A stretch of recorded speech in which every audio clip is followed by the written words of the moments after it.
우리나라에 기독교가 들어온 지 개신교 같은 경우는 140년 정도 지났습니다. 다른 나라들에 비하면은 얼마 되지 않았죠. 하지만 그 어느 나라보다요, 가장 많은 기도 응답을 받은 나라가 우리나라가 아닌가 이런 생각을 합니다. 우리의 조부모님, 부모님 세대가 기도한 것 중에서 중요한 것들은 다 응답받았다, 이렇게 보면은 됩니다. 물론 개인적으로 가정적으로는 좀 다르겠지만은 좀 더 거시적으로 볼 때에 중요한 기도 제목들은 다 응답받은 나라가 우리 나라입니다. 우리 어르신들은 전쟁이 없는 나라가 되게 해달라고 기도했습니다. 6.25를 전쟁을 겪었을 뿐만 아니라 북한이 있기 때문에 이 기도를 안 할 수가 없었죠. 근데 정말 우리나라는 그 후 전쟁이 없었습니다. 우리나라 5천년 역사를 돌아보면은 이것은 기적 중에 기적입니다. 어떤 학자는 우리나라 5천년 동안 크고 작은 전쟁이 1000여 번이나 있었다고 얘기를 합니다. 따지게 되면은 결국 5년마다 한 번씩은 전쟁이 있었다고 하는 것을 우리가 알 수가 있는 거죠. 근데 6.25 이후로 우리가 70년이 넘도록 전쟁을 겪지 않은 것입니다. 특히 북한 김씨 일가의 호전성을 생각한다고 한다면은 정말 기적이 아닐 수가 없는 거죠. 우리 또 신앙의 선배들은 가족이 굶지 않고 건강하게 오래 살게 해달라고 기도를 많이 했습니다. 근데 우리나라 국민 중 여러분 요즘 특별한 이유가 아니고서는 굶고 사는 사람 있습니까? 없습니다.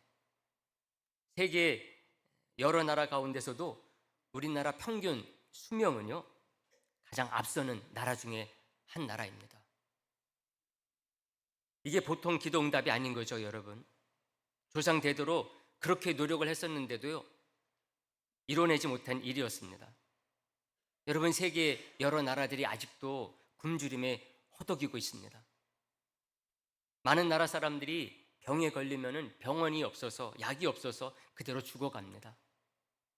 그런 나라들이 수두룩합니다. 근데 우리나라는 이제 그렇지 않은 나라가 되지 않았습니까? 바로 우리 신앙의 선배들이 열심히 이것을 위해서 기도했는데 정말 이루어진 것입니다. 이것뿐이 아닙니다.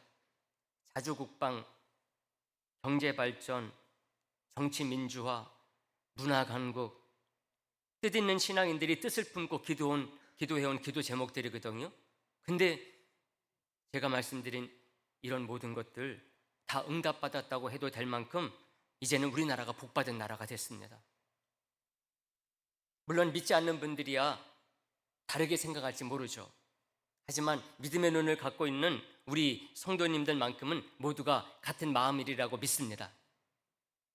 여러분, 어떤 분들은 이게 우리나라 국민성 덕분이라고 생각하는 분들도 있어요.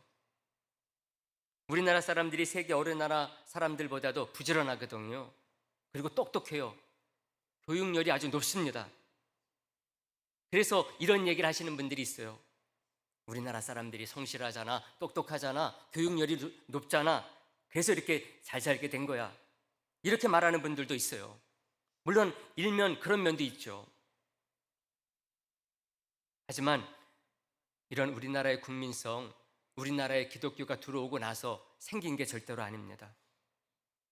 우리나라 사람들은 그 이전에도 조선시대 때도 고려시대 때도 마찬가지였어요. 성실했습니다. 똑똑했습니다. 하지만 이런 문제들을 해결할 수가 없었습니다. 신라시대 때부터 우리나라 사람들이 얼마나 똑똑했는지 석굴암 한번 보세요. 팔만대장경 금속화자 발견한 거 미리 보십시오. 한글, 세계 어느 나라도 한글과 같은 문자를 만들어내지 못했습니다. 거북선 같은 거 보세요. 우리나라 사람들이 얼마나 똑똑했는지, 성실하고. 근데 우리가 조선시대까지 날마다 먹는 것 때문에 허덕였습니다. 이런 것들을 우리들이 믿는 사람으로서 자랑하려고 이런 말씀을 드린 것이 아닙니다. 하나님께서 이러한 모든 것들을 기도 가운데 응답해 주셨다. 이 믿음을 우리가 바로 갖는 그 필요성이 꼭 있어야 되는 것. 앞으로 우리들이 헤쳐나가야 될 우리의 미래 때문에 이런 말씀을 드리는 거라고 할 수가 있습니다. 여러분, 우리의 신앙의 선배들은 자신들이 안고 있었던 문제들, 이것을 정말 해결을 통하여서 우리 후손들에게 새로운 시대를 살게 해줬습니다. 이 문제들을 해결하기 위해서 우리 신앙의 선배들은 그 이전의 조상들처럼 그렇게만 하지 않았습니다. 그냥 성실함으로만, 똑똑함으로만, 지혜로만 그렇게 하지 아니하고 우리 신앙의 선배들은 기도로 이것을 해결했습니다. 새로 알게 된 기독교 신앙에 매달린 거죠. 하나님께 기도한 것입니다. 기독교가 전한 예수님을 구세주로 믿은 거죠. 예수님을 구세주로 보내주신 하나님을 잘 섬겼습니다. 유일한 문제의 해결이 여기에 있음을 믿고, 우리가 그동안 5,000년 동안 이렇게 해봐도 안 됐으니까 이제 우리가 예수님을 알게 됐으니 예수님을 한번 믿어보자. 그래서 하나님을 믿고 그 기도하기를 쉬지 않은 것입니다. 이 기도를 위해서 우리 신앙의 선배들은요, 하나님의 말씀에 귀를 기울였어요. 지금 돌아보게 되면은 그 말씀이라는 것들이 초보적인 것들이었습니다. 저도 어렸을 때부터 신앙생활을 해왔기 때문에 그때부터 들은 말씀들을 하나하나 되씹어 보게 되면은 그런 말씀들 가운데 아직 미숙한 부분들이 많았어요. 특히 기복적인 것들이 많았습니다. 우리 선배 목사님들이 했었던 설교를 들어보게 되면은 그 예화나 간증들, 억지가 좀 많았습니다. 근데 우리 성도님들 어땠느냐? 우리 신앙의 선배들 어땠느냐? 먹고 살기 힘든 피곤한 삶 속에서도 열심히 부흥회를 쫓아다니면서 말씀 듣는 것을 삶의 우선으로 딱 뒀습니다. 옛날에는 교회가 많이 있지 않았습니까? 다른 마을에 가야지 교회가 있었어요. 그 마을에서 부흥한다 그러면은 열심히 가서 그 말씀을 들었어요. 그리고 그 말씀 듣고 나서 열심으로 기도했습니다. 밤을 새워가면서 기도했어요. 우리나라 잘 살게 해달라고, 다시는 6.25 같은 전쟁 없게 해달라고, 일제와 같은 그런 강점기가 다시는 있지 아니하게 해달라고, 우리 자녀들만큼은 앞으로 잘 살게 해달라고, 그 말씀 듣고 말씀에 따라서 열심히 기도한 거죠. 그래서 우리가 지금 이렇게 정말 복받은 나라에서 살게 된 것을 저와 여러분들이 꼭 믿고 있는 줄로 믿습니다. 그러면 우리는 지금 뭐 하고 있느냐 하는 것입니다. 저와 여러분들은 더 중요한 문제를 과제로 안고 있습니다. 여러분, 우리 가정을 돌아보고 이 사회에서 일어나는 일들을 여러분들이 객관적으로 한번 돌아보세요. 그리고 세상 돌아가는 것들을 여러분들이 좀 귀를 기울여서 들으시기를 바랍니다. 그러면은 우리가 정말 안고 기도해야 될 기도 제목이 얼마나 긴박하고 절실한가를 우리가 알 수가 있습니다. 제가 금요기도 때도 말씀드렸지만은 한번 여러분들이 일주일 동안 작정을 하고 우리나라 사회에서 어떤 일이 벌어지는지, 세계 곳곳에서 어떤 일이 벌어지고 있는지 한번 여러분들이 자세히 한번 들어보세요. 그럼 아마 우리가 살고 있는 이 시대는 정말 우리 부모님 세대, 조부모님 세대들이 안고 있었던 그 과제는 비할 수 없는 너무나도 긴박하고 절실한 중요한 문제들을 우리들이 안고 있구나 하는 것을 알게 될 것입니다. 여러분, 이 시대가 세대가 단절이 되고 있어요. 우리 젊은 세대들, 우리 자녀 세대들이 무슨 생각을 하고 있는지 잘 모르고 있습니다. 대화를 하면 대화가 안 되잖아요. 이게 뭡니까? 같이 살고 있는데도 불구하고 이게 단절이 됐다는 거예요. 아주 심각한 문제입니다. 여기에 끝나지 아니하고요, 우리 다음 세대가 없어지고 있어요. 저출산으로 말미암아서요, 다음 세대가 너무나 지금 줄어들고 있습니다. 그래서 해외 이주민들이 우리의 다음 세대가 되어야 될 그런 판입니다, 여러분. 이뿐입니까? LGBT 문제에 대한 대처를 어떻게 할 것인지, 태폐적인 문화들, 이거 어떻게 우리들이 해야 될지, 핵개인적이고 가정 해체되고 있는 것들을 우리가 어떻게 해야 될지, 국제적인 갈등이나 군비 경쟁들 보십시오. 어느 것 하나 인간의 노력으로 해결될 일들이 절대로 아닙니다, 여러분. 옛날에 가지고 있었던 어떤 건강의 문제, 오래 사는 문제, 먹고 사는 문제, 이거 될 게 아니에요. 사랑하는 성도 여러분, 우리 신앙의 선배들이 그랬던 것처럼 이번에는 우리가 기도를 해야 될 차례인 줄을 꼭 마음속에 새길 수 있게 되기를 간절히 소망을 합니다. 이것을 다니엘이 잘 보여줘요. 다니엘은 정말 그 시대 때에 우상과 같은 상징적인 존재였습니다.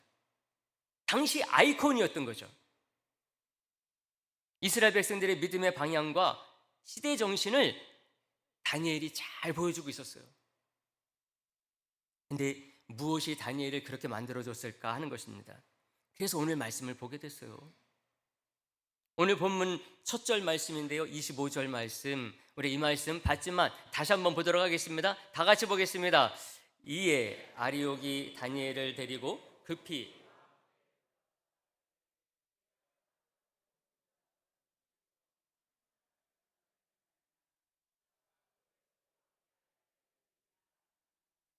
아멘. 여기서 아리옥은 당시 바벨론 느부갓네살 왕의 근위 대장이었습니다. 그가 다니엘을 데리고서 바로 왕 앞에 급히 데려간 거예요. 뭐 때문이었느냐? 바벨론 느부갓네살 왕이 꾼 꿈 때문이었습니다. 어느 날 이 왕이 꿈을 꿨는데요, 그 꿈이 뭔지, 그리고 그 꿈의 의미가 뭔지, 이게 다 사라져 버린 거예요. 근데 너무나 중요하다고 생각한 거예요. 그 꿈이 뭔지, 그 꿈의 의미가 뭔지, 그럼 모르면 지나가면 되잖아요. 꿈이 뭔지도 모르는데 그거 그냥 잊어버려야죠. 근데 너무나 중요하다고 생각을 한 거예요. 그것만 남은 거예요. 그러니까 신하들을 불러다가 내 꿈이 뭔지, 그 꿈의 의미가 뭔지를 알아오라는 거예요. 이거 제정신이 바뀐 것입니까, 여러분? 이 느부갓네살 왕이 아주 똑똑한 왕이에요. 얼마나 똑똑한 왕인지 모릅니다. 근데도 불구하고 자기가 꿈을 꿨는데 꿈도 잊어버리고 꿈의 의미도 잊어버렸는데 뭐만 생각났느냐? 너무나 중요하다. 신하들을 닥달한 것입니다. 어떻게 닥달했느냐? 이거 알아내지 못하면은 박수, 술객, 점쟁이, 술사 다 죽이겠다는 거예요. 그러니까 얼마나 급해졌겠어요. 박수, 술객, 점쟁이, 술사, 제가 이렇게 말했지만은 이 사람들은 당시에는요, 지혜로운 사람들이었어요. 똑똑한 사람들이었습니다. 근데 죽이겠다고 하니까 얼마나 급해졌겠어요. 근데 방법이 있어요, 없어요? 방법이 없죠. 꿈을 말해야 꿈에 대한 의미를 말할 거 아니에요. 해몽을 할 것 아닙니까? 꿈조차 뭔지를 말을 안 하지 않는데 누가 이것을 말하겠어요. 근데 다니엘이 나선 거예요. 왕이 얼마나 반가웠겠어요. 그 신하들이 얼마나 반가웠겠습니까? 그 꿈뿐만 아니라 해몽까지 다 말해주겠다는데 당장 왕 앞에 데려다 놓은 것입니다. 왕이 얼마나 반갑고 급했는지 다짜고짜 이렇게 딱 물어요. 26절 말씀이에요. 26절 말씀도 다 같이 볼까요? 다 같이 보겠습니다. 왕이 대답하여 벨드사살이라 이름한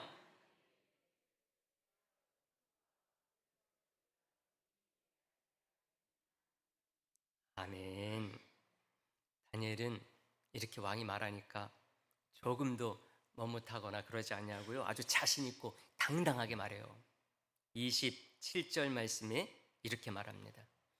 다니엘이 왕 앞에 대답하여 이르되 왕이 물으신 바 은밀한 것은 지혜자나 술객이나 박수나 점쟁이가 능히 왕께 보일 수 있다 없다? 보일 수 없다. 남의 꿈을 어떻게 합니까, 여러분? 알 수가 없죠. 이 말은 다른 말이 아닙니다. 이 세상에는 인간이 아무리 똑똑하고 성실하고 열정이 있다 할지라도 해결할 수 없는 문제가 있다는 거예요. 이걸 말하는 것입니다. 가장 강력한 힘을 가지고 있었던 바벨론 느부갓네살 왕, 당시 세계를 지배했었거든요. 그런 나라의 왕입니다. 그런 왕이라 할지라도 해결할 수 없는 문제가 있다는 것입니다. 차마 왕이라고는 말하지 못하고 그 신하들을 가리켜서 말한 거예요. 오직 누구만 해결할 수 있다? 하나님만이. 하나님에게만 답이 있음을 분명하게 선언한 것입니다. 30절 마지막 절 말씀을 통해서 그것을 확인할 수가 있어요. 30절 말씀에서 뭐라고 얘기를 하는지 우리가 이 말씀도 다 같이 보겠습니다. 시작. 내게 이 은밀한 것을 나타내심은 내 지혜가 모든 사람보다 낫기 때문이 아니라 오직 그 해석을 왕에게 알려서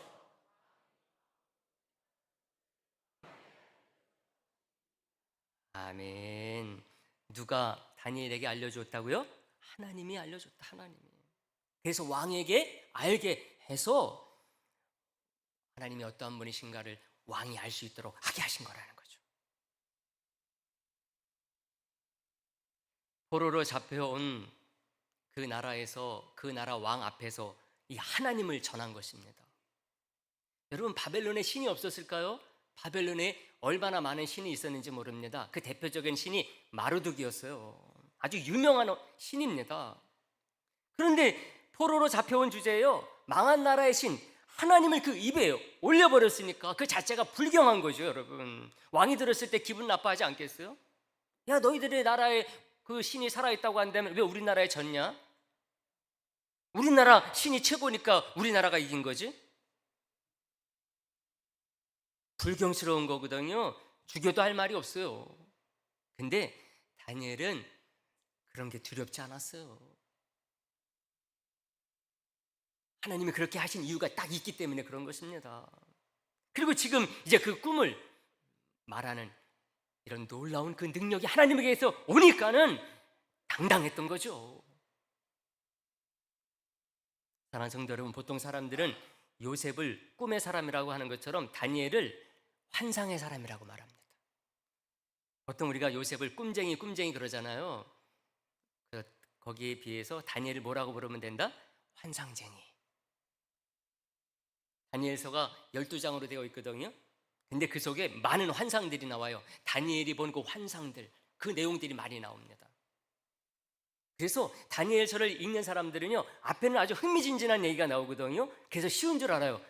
읽다 보면 환상들이 나오니까 이게 참 어렵구나 하는 그런 말을 하는 분들이 있어요. 근데 알고 보면은 그 내용들이 아주 분명한 내용들입니다. 왜? 역사 얘기이기 때문에 그렇습니다. 기원전에 있었던 제국들의 얘기를 다니엘이 환상을 통해서 미리 얘기해 준 내용들이 다니엘서에 나오는 내용들입니다. 느부갓네살 왕이 꾼 꿈에 대해서 다니엘이 어떻게 알게 됐느냐? 하나님이 보여준 환상을 통해서 알게 됐어요. 그것을 2장 19절을 통해서 확인할 수가 있습니다. 우리가 오늘 읽지 않은 내용이지만 2장 19절 화면에 나오니까 다 같이 이 말씀도 보도록 하겠습니다. 시작. 이에 이 은밀한 것이 밤의 환상으로 다니엘에게 나타나 보이매 다니엘이 아멘. 여러분, 환상이 뭐일까요? 영어로 어떻게 번역이 되어 있는가 하면은 비전이라고 되어 있습니다. 너무나 쉬운 말이잖아요. 비전이 뭡니까? 사전을 보니까 미래에 이루고자 하는 방향과 목표로 되어 있어요. 미래의 일을 보게 하신 것입니다. 하나님께서 과거도 지배하시고 현재도 지배하시고 미래까지도 주관하신 하나님이시니까 다니엘에게 환상을 통해서 그것을 보여줬는데 그 환상이 다른 말로 뭔가 하면은 미래에 이루어질 일이라고 하는 거죠. 그것을 바벨론 느부갓네살 왕에게 꿈으로 보여준 것입니다. 근데 이것을 하나님께서는 다니엘에게 어떻게 알게 하셨느냐? 환상을 통해서 알게 해주신 것이죠. 그 환상을 통해서 다니엘이 그 꿈이 뭔지를 알게 됐고 그 꿈의 의미가 뭔지를 알아서 느부갓네살 왕에게 알려주는 것입니다.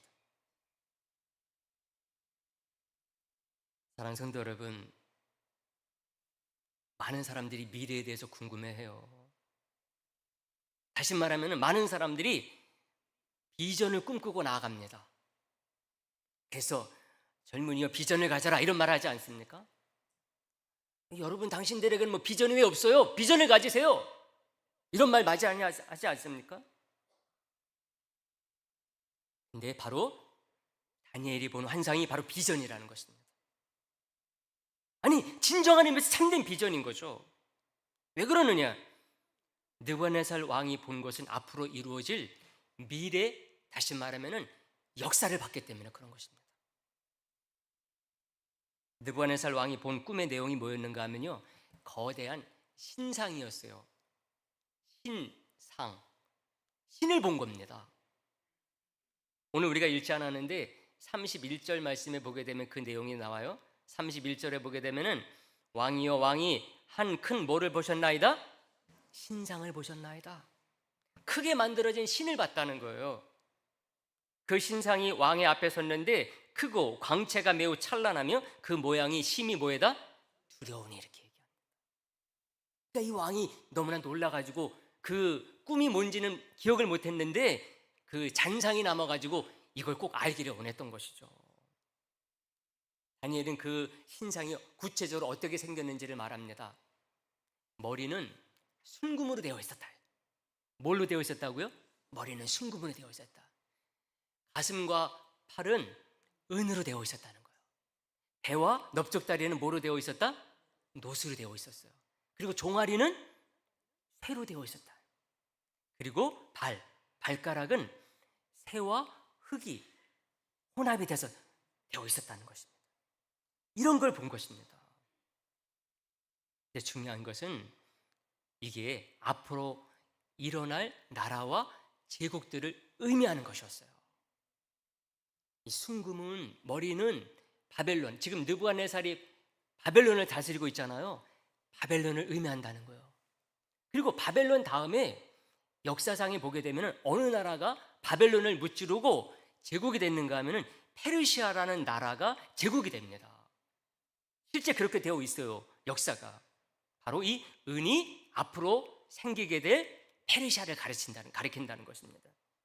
그리고 그 밑에 배와 넓적다리는 뭐로 되어 있었다고요? 노수로 되어 있었는데 이 노시 어느 나라를 의미한다? 페르시아가 망하고 나서 알렉산더 대왕이 다스리는 헬라 제국이 생기거든요. 헬라 제국을 의미한다는 것입니다. 그리고 종아리는 그 다음에 나오는 로마 제국을 의미한다는 것이죠. 로마 제국이 망하고 나서는요, 나라들이 분열이 되거든요. 그래서 이 발은 새와 흙이 섞여 있었다는 것입니다. 이것을 보게 되면은 지금 앞으로 일어날 일에 대해서 누가 본 것입니까? 느부갓네살이 본 거예요. 근데 그거를 누가 맞췄어요? 다니엘이 맞춘 거예요. 근데 나중에 보니까 정말 세계가 그렇게 진행이 됐어요. 그러니까 어떤 사람들은 이게 너무나 정확하니까요, 이 다니엘서를 가짜로 보는 사람들이 있어요.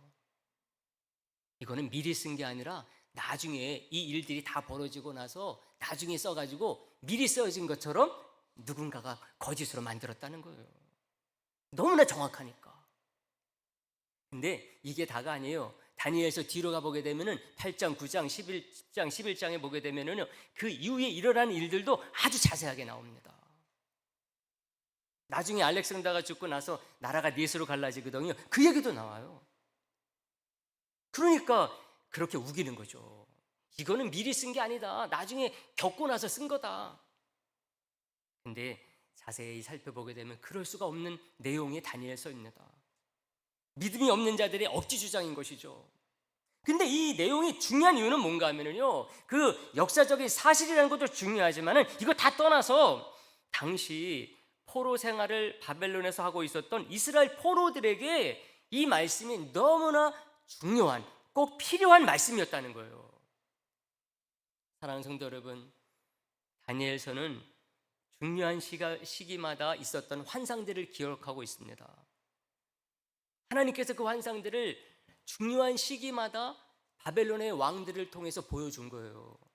느부갓네살이 왕이 되었을 때, 벨샤살이라고 하는 나라 왕이 됐을 때, 다리오라는 사람이 왕이 됐을 때, 이때가 다 중요한 시기거든요. 이때마다 하나님께서 환상을 보여주셔가지고 그 환상의 의미들을 통하여서 이스라엘 백성들, 지금 바벨론에서 포로 생활하고 있으니까 얼마나 힘들겠습니까? 그들에게 도전을 준 거예요. 비전을 심어준 내용이 되는 것입니다. 다시 말하면은 다니엘서에 나오는 이 환상들은 그 왕들을 위한 것이 아니라 이스라엘 백성들을 위한 것이었습니다. 다시 말하면 하나님의 선택함을 받은 믿는 자들, 남은 자들을 위한 것이었다는 거 하는 거죠. 말씀드렸던 것처럼 이스라엘 백성들은 당시 바벨론의 포로로 잡혀가지고 소망 없이 살았어요. 하루하루가 힘들었어요. 노예처럼 살았습니다. 근데 무슨 의욕이 있겠어요? 비전도 없었어요. 근데 그때마다, 힘들 때마다, 고비를 만날 때마다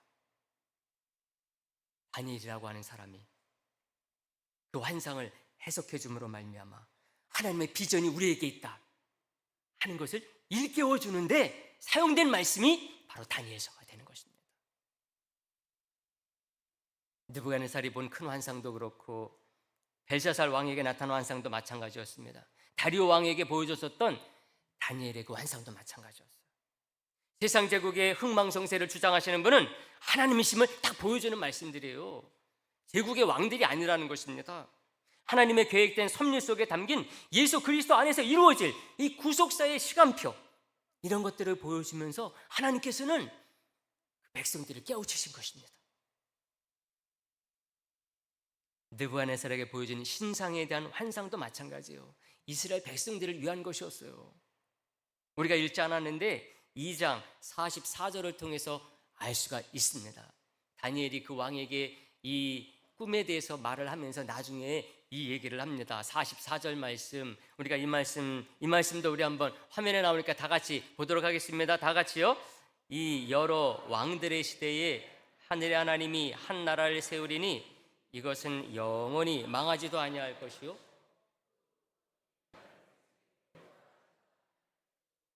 도리어 이 모든 나라를 쳐서 멸망시키고 영원히 설 것이라. 아멘. 할렐루야. 이 말씀 곰곰이 묵상해 보면은요, 바로 예수님께서 오셔서 하실 구원과 하나님의 나라를 가리킨다는 것을 금방 알 수가 있어요. 이거를 다니엘이 500년, 600년 전에 바벨론 느부갓네살 왕 앞에서 이 얘기를 한 것입니다. 여러분, 이 내용이 왜 중요합니까? 다니엘은 느부갓네살 왕 때도 그 바벨론의 총리였어요.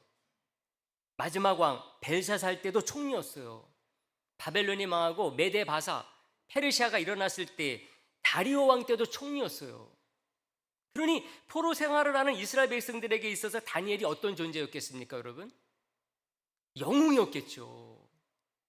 우리가 여기 와서 포로 생활을 하긴 하지만은 우리 같은 민족의 사람 다니엘이 지금 이 나라의 총리잖아. 그들이 항상 다니엘을 마음속에 위로로 삼았어요. 마음의 안식처로 삼았습니다.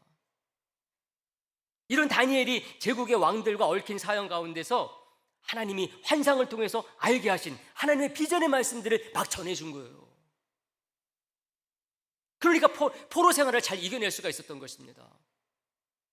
야, 이번에 느부갓네살 왕이 꿈을 꿨다는데 자기가 꿨는데 무슨 꿈인지를 몰라가지고 그 꿈을 알아내라고 신하들을 닥달했다는 거야. 신하들과 어떻게 알아? 근데 다니엘이 그것을 알았다는 것 아니야?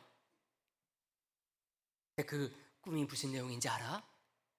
그건 다니엘이 우리들에게 주는 말씀이었어.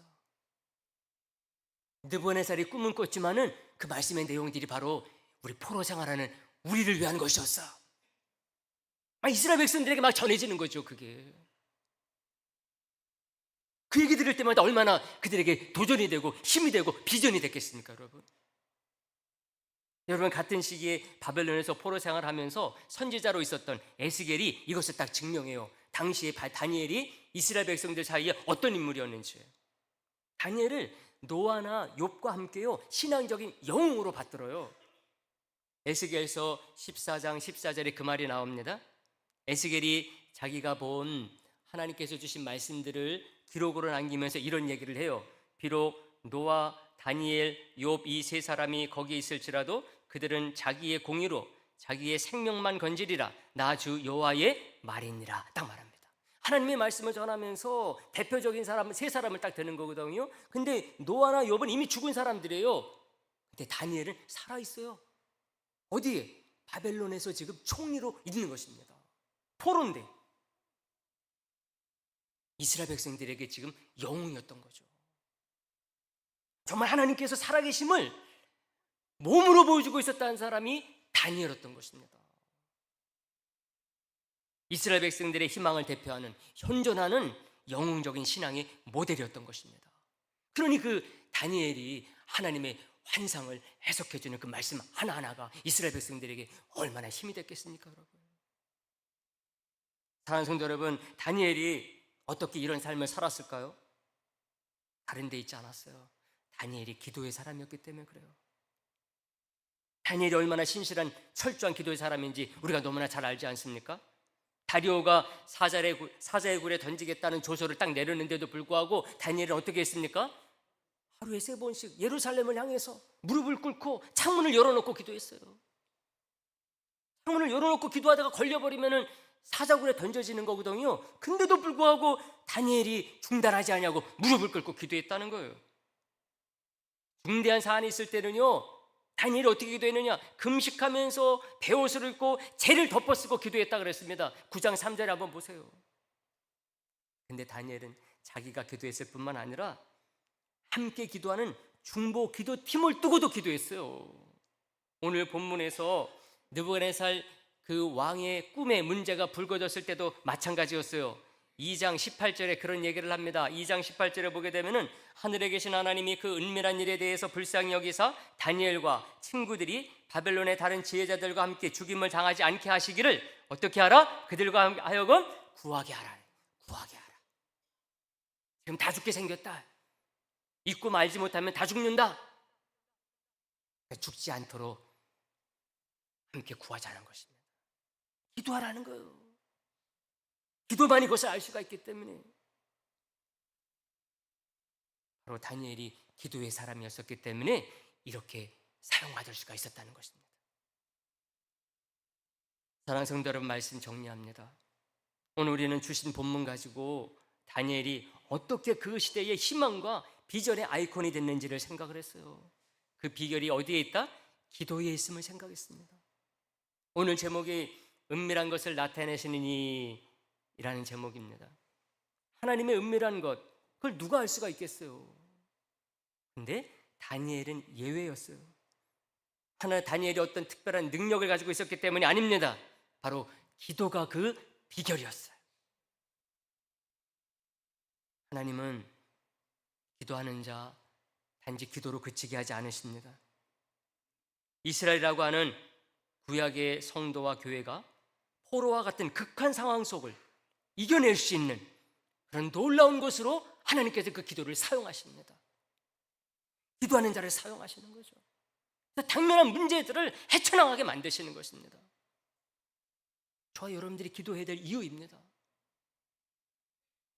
사랑하는 성도 여러분, 우리 성도님들 기도의 사람이 될 수 있게 되기를 간절히 소망을 합니다. 우리 신앙의 선배들이 기도로 해결했었던 그 문제보다 우리는 더 큰 문제를 안고 있어요. 우리 신앙의 선배들보다 더 기도하지 않으면 우리는 이 문제를 헤쳐나갈 수가 없어요. 그러므로 우리도 우리 앞에 주어진 이런 모든 것들 기도로 헤쳐나가는 그런 성도와 교회가 될 수 있게 되기를 주님의 이름으로 다시 한번 부탁의 말씀을 드리겠습니다. 하나님 아버지 감사를 드립니다.